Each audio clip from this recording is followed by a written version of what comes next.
Okay. No. Um, the other thing I watched this weekend, Steve, was quite a bit of basketball. Watched Thursday and Friday. Was at a wedding on Saturday, but did watch pretty much every basketball game. Um, two things stood out to me. The first thing was that it was weird to not hear Jim Nance at the tournament. It just kind of felt missing that Jim Nance Mhm. wasn't there. That being said, and this is the second thing that stood out for me is Ian Eagle, Kevin Harlan, I, two of the best announcers that we have in sports right now.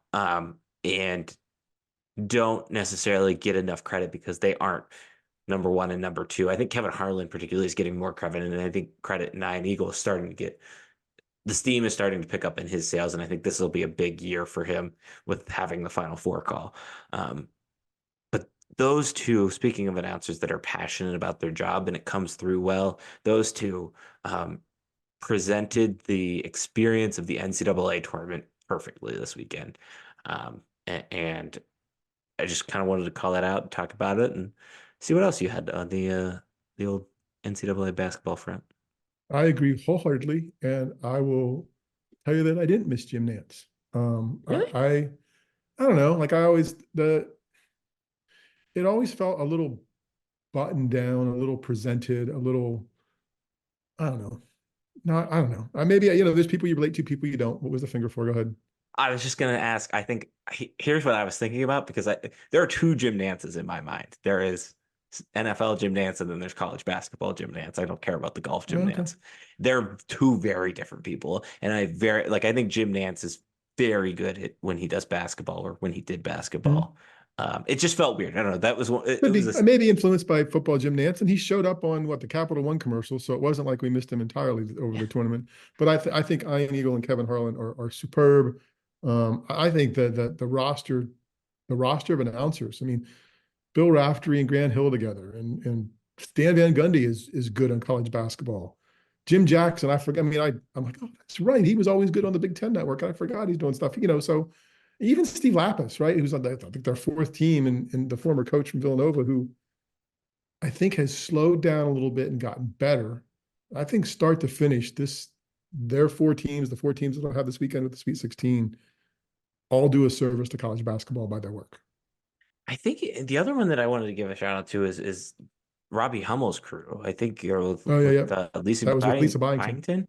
Yep. Um, I, it was a little bit of a surprise as a Big Ten person to hear Robbie on the broadcast, but it was a very pleasant surprise, and they for being kind of the lowest tier on the totem pole of the experience, you wouldn't have known it. And I think that was where I wanted to kind of go with that point is and I think I maybe said this last year, but is there a better produced sports event than the men's NCAA tournament? Because I don't know if there is.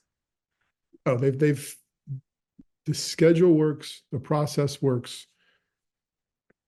You know what to expect, and it still delivers on Yeah. those things, right? Oh, I'm going to get an upset or two here. All this, you know what Thursday and Friday are going to look and sound like, and they reliably do.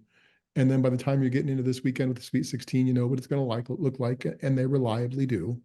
Um, and that's the scary part where you hear talks about expansion of it again, and getting more people in, and you just worry about that grab for money and attention is going to mess up something that just it took them a while, right? Like it's probably been good most of your lifetime, but there was a while there when you couldn't see games at different times. They wouldn't tell you what stuff was going on.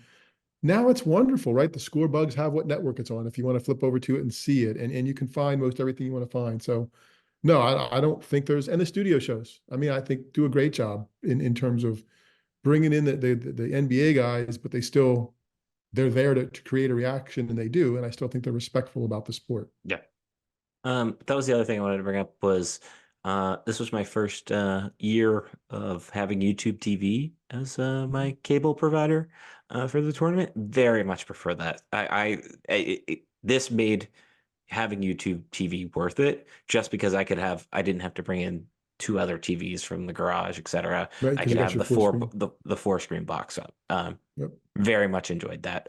Highly recommended that experience. So. Um, Thank you, anything else? YouTube TV. Yeah, we're not even sponsored by them. Maybe we should be. Yet. Uh, yet. That's right. Shoot for the stars, kids. Um, anything else b-ball wise you would like to Did you discuss? watch women's games or men's games? I watched primarily men's games. I flipped on the Iowa game when it got interesting, and I flipped on um the the Yukon, one of the Yukon Yep. games Okay. when it got interesting as well.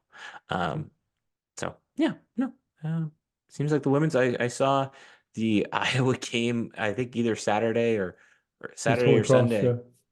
It was the highest rated game like ever, and it dwarfed what like a national championship game was going to get. So if Iowa makes the Final Four, my God, I can't imagine what the numbers are going to be like. I can't even imagine what the numbers are going to be like if there's an Elite Eight game between Caitlin Clark and Kim Mullarkey, because it's going to be nuts. That just well, and Kim is different, anyways. So Malarkey, that's nice. Is that on purpose? Was that on purpose? yeah, that was Okay, just checking.